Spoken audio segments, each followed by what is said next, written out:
we gotta talk about the X-Mansion stage. So far, from what little we've seen, there's already a lot to love when it comes to the Marvel Tokon stages. So many cool Easter eggs of fan favorite characters, funny interactions background characters have when things are happening in the match, and the overall vibrant colors these stages have feels like they've been straight up ripped from a comic book. I mean, it's a Marvel game, so you gotta have some amazing presentation here, right? But what is it about the X-Mansion stage in particular that makes people like it way more than the other stages? You might think it's because of the fan favorite X-Men characters in the background, but that's actually not the case. You see, unlike other fighting games, Marvel Tokon stages are split into 3 parts or more. This means that you don't reach the actual corners of the stage until several stage transitions happen. Some people really don't like this because for them, they want to experience the rewards of the corner as quickly as possible, just like you can in other fighting games. You know what stage in Tokon doesn't have stage transitions though? The X-Mansion. So many people in the second beta got so excited whenever they saw they were playing on the X-Mansion stage because they knew they didn't have to worry about stage transitions. It quite literally became the no items, Fox only, final destination stage in the game. And so now, with all that said, it begs the question,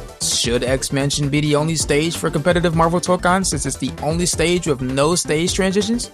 No! What?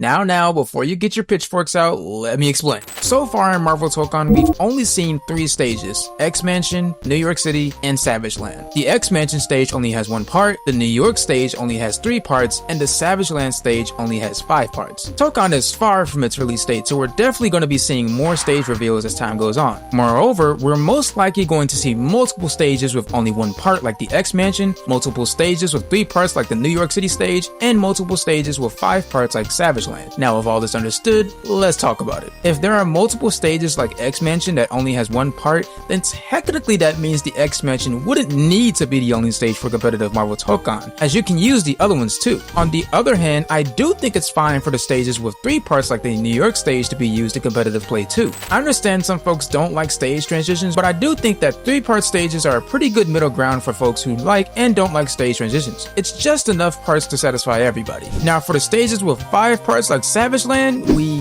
gotta talk about it. This stage is hella long and I totally understand why people hate it and feel it's tedious and useless, but perhaps I can provide some insight here. Another way to look at it, if you will. You see, I have a theory that stage length will affect team composition at higher levels. On shorter stages like X-Mansion, snowball teams get to thrive so greatly. One clean hit leads to corner pressure, momentum, and the match can spiral fast.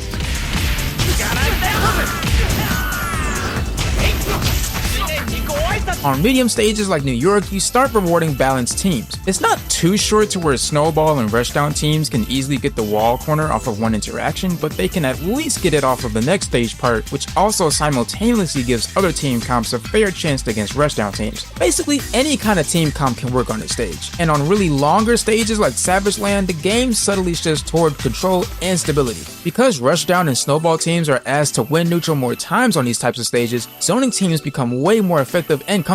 Because if it's one thing you should know about zoner players, they love going back to neutral. Time to learn! You gonna learn today!